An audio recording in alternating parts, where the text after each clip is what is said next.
Kelly, how are you? It is not Memorial Day yet, but we are celebrating Memorial Day, and this is going to be our podcast for Memorial Day. Kelly, how are you? And you're going to give us the latest news on Kelly's choice. Well, as you can see, I'm wearing a sweater because it is freezing in central New York Same today. here in Cleveland area Woo! too. I just went outside, went for my daughter surprised me, came home from college for the weekend, and we went for a run this morning, and it was 45 degrees. It was colder than we thought it was going to be. So I'm hoping that when it's actually Memorial Day, it's going to be a lot warmer. But I'm going to be in Boston this Memorial Day weekend for the Final Four lacrosse tournament. So, little fun fact, my husband played Cornell lacrosse, and they are number one in the nation right now. So, we'll see if they can beat Penn State on Saturday. And my whole family is going down from nephews coming up from Atlanta to my brother coming in from Maine to my mom and dad. Like everyone's going to be in Boston. There's going to be tons of lacrosse fans down that way. So when we talk about sports nutrition, I used to be the inside lacrosse dietitian, doing all of that. I know it's little fun things about nutrition, but my brother Judd's actually a lacrosse coach as well. So we're really involved in the lacrosse world. Oh, I think it's fantastic. And that goes back to the whole nutrition and sports angle. And I have Yep. not told you my latest news. I guess we'd have to do a latest news show for me down the line when we catch up since the last time. But I owe you a lot, Kelly, in the fact of a mentor that you are about using my network. Well, I didn't see the possibilities. They're endless, by the way, and opportunities galore, especially nutrition education. We'll get into that. But there's a lot of big news coming out, right? That you have for us right now involving Kelly's Choice, don't we? Oh, every month. It's Uh, fantastic, the news we have. every month. So we just partnered with a PBM, which is a pharmacy management company called Virus RX, which is really exciting because with where we are with medications, with diabetes, fatty liver disease, and high blood pressure, this one PBM in particular is very dedicated and mission based to get people healthier, which I think is amazing because when we get people healthier, it saves the companies a lot of money. Self-insured companies are paying for these medications out of pocket, basically. And so by working with us and working with VRSRX, we can save people a lot of money. So I think that's a really cool partnership that just happened. The 1115 waiver in New York State just got kicked off. We went live just a week or two ago, which was really cool. So we're going to be able to serve people that have Medicaid in the state of New York and be able to get them nutrition education and medically tailored meals. I mean, there's a lot going on. I was just on a panel in Chicago at the Food is Medicine conference last week. The week before that, I was in DC and I was fighting for healthy school meals for all, and it got passed. It passed. So I know it was really exciting. So I got to go to Albany last year, helping to raise awareness about this, and then to DC just a couple of weeks ago. And so it just felt great that the time that I'm taking to volunteer and to really educate our politicians has made a difference. Oh, and see, you're a great spokesperson. And there you go. I mean, just telling me these updates. That's why I'm so glad that if you follow Kelly's Choice on YouTube, and I'll also the other social media channels, you're going to get these updates firsthand, especially on your shorts. So fantastic. And I think the whole thing that's happening now to allow to have the ability to have registered dietitians with Medicaid in New York is huge. And that really goes back to nutrition education for all as well, your foundation and the fact of what it's hitting both areas for you, right? And the goal.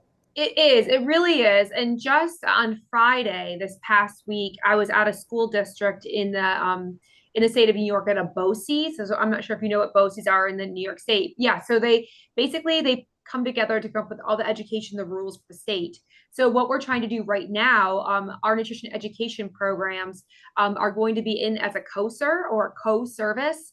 We're really excited to get that kicked off. I presented in front of I don't even know, about 200 different faculty in the Herkimer area, which is basically right by upstate New York.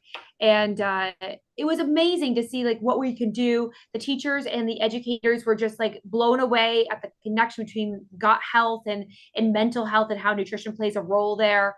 I mean, there's just so much happening in the space. It's really exciting.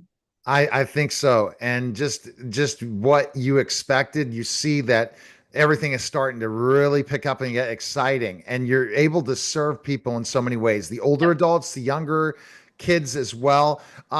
When are we going to finally see that when we send our kids to school, we're going to have the right healthy lunches? We had initiatives before, they never worked out truly to the level, but you see things are starting to really pick up, right? And also adding your piece into the mix with nutrition, with dietitians being involved in schools, then we're going to be able to get to the families, right?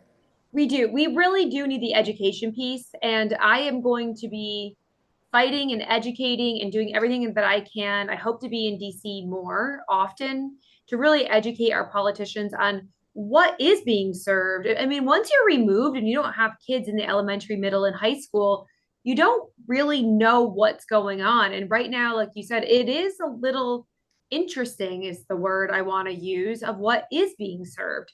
Even in my local elementary school, where we have plenty of income from our taxes that are here, kids are being served a large pretzel and cheese dip as a lunch source. And then right after, every day they can purchase ice cream and Doritos.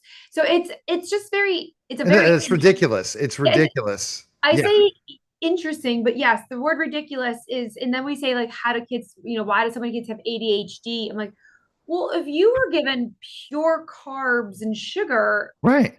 you would have attention deficit disorder as well.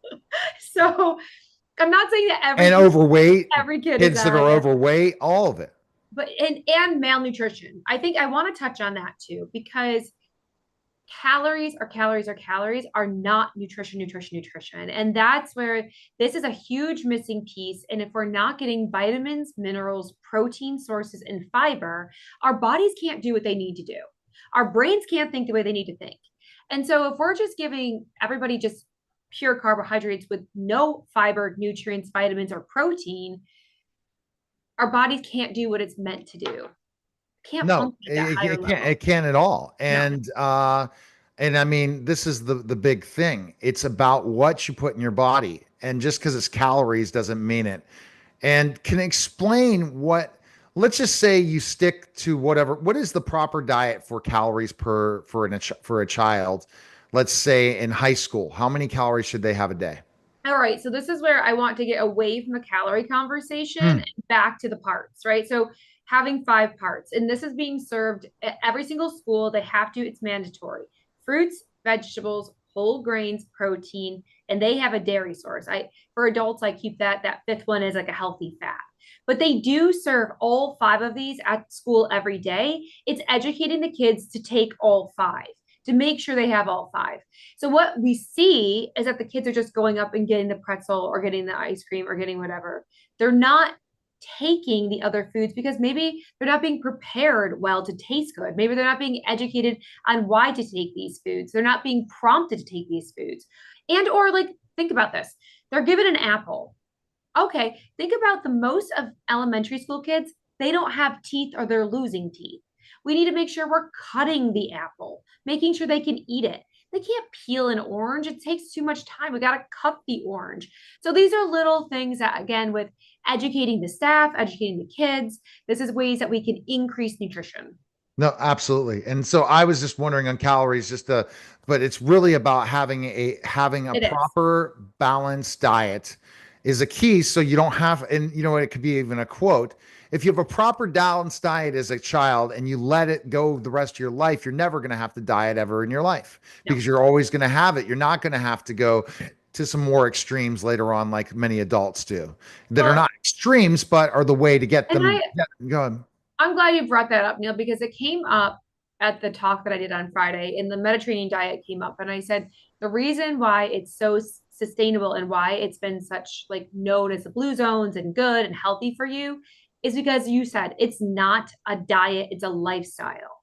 It's not a diet, it's a lifestyle. And I think if we get into this lifestyle where this is your lifestyle, this is how you put together meals, it's not an on off again. It's not a good or bad. It is truly a lifestyle. Lifestyle medicine. That's what we have to. Food is medicine. Yep, There you go. And it's the bottom line, and it's true. it is. It's so true. And well, I'm just impressed. So tell me more about the talk you had. The talk that I did in Chicago, Hmm. it was pretty cool. So I got asked to go out there with my friend Sarah Torrance. She's an awesome dietitian, and also my friend Ellen Brown, who's really a part of this entire movement. And I spoke on a panel about maternal health. And we got back to exactly what I was just talking about with maternal health. We need to make sure that mother is getting enough folate and iron and B vitamins. And there was a lady in the audience, she raised her hand and she said, I'm 22 weeks pregnant and my doctor has never talked about nutrition to me ever. Oh my goodness. Well, I don't even talk about my doctor experiences. I had a really good doctor so far, but I've been seeing just not to my level, not to my standards that ChatGPT can be in a way of preparing. I wish that we can utilize technology to make our doctors better and say, oh, we only can talk about one certain area. No, we need to have knowledge of other areas. We not knowledge, but we have to at least have some insight on the other areas, because then we're going from one specialist to the next specialist to the next specialist to the next specialist to the next specialist, and it'll take years to get you healthy. And then people give up and say, nah, I'll just keep going back to my PCP. That's the problem. We have to educate the public on food as medicine, bottom line, and Absolutely. then working. So they remember, Kelly, we talk about, oh, doctors don't want to know about what the dietitian, that's the dietitian's job. No, you got to become a partner. You need to take Partner. those education courses that Kelly, you provide, that you provide to other doctors, and those doctors be willing to learn that so they can have those conversations with the PCP so they will schedule that dietitian. So Not, oh, Neil, here's a referral, versus here is why it's important for you to get to this dietitian. I think we haven't talked in a little bit and I don't know. I think it happened after I talked to you last, but we had a local physician practice that knows me well, that knows that we, take referrals and all of that. We had one of their staff member reach out to me. This just happened 2 weeks ago and asked me if we counsel diabetics. And I was telling someone this story and they said, do you go to the tire store for tires? Yes, dietitians counsel diabetics. And it was just one of those things. But I said, you know what? The fact that that happened is that maybe we haven't been educating well. And so that is on me. I'm going to take ownership of that and say, if that person truly didn't know that dietitians counsel diabetics, we need to do a better job educating. And so, what we're going to do this summer, just in our local area, and I'm hoping to do this on a bigger stage, is to get out information to the staff that's at the physician's office and to the physicians to do education on what dietitians actually do, who they see, how we do it. I really truly want to educate, because if a doctor's practice is telling me that, then they really truly don't know, right? No, no, and this is the point. It's like marketing, okay? Everyone's a specialist now. That's great. The specialist should be the one to go to. However, that specialist should know every other area. It's like if I'm certified, so I guess being a certified elementary school teacher, I had to know all the different subject matters. But if you're looking at a high school specialty, well, I have no idea about that other subject matter. We need to look at the people who are the experts to learn about the fields that are similar to them so that they can be the best, because we don't have the time, and especially in health and education, to go to every specialist all the time and then end up in the wrong specialist. And I think now, with the education of AI and how AI can help all of us together, we can become educated in other areas that we wouldn't have the time that now we can, so we can provide the best doctor patient relationship, specialist patient relationship that we have not been able to do. And it can happen now. That's right. That's right. And I think it just, again, everything goes back to education. I've always said that. And we are an education company. And so that's going to be the goal, is to, just like we're doing today. And that's why we're doing these podcasts, is to educate. Absolutely. Best place to go, again, is kellyschoice.org. And guess what? you got to show us where do we go pick up the book? What's your book again? Yes. Yeah. So the book is The New Weight Loss Era, and you can find it right on Amazon. We're very excited. It was perfect timing that we were able to put this book together and give you education on the GLP-1s, put it together with nutrition. We have over, I think there's 48 recipes in there that incorporate the fiber, the protein, everything I just talked about. So definitely go pick up that book at Amazon. There's also the Audible version, which I love Audible. I'm a big Audible girl. So we do have it in Audible as well. All right. That was the special simulcast of the Neil Haley Show and Talk Nutrition to Me with Kelly Sparrow.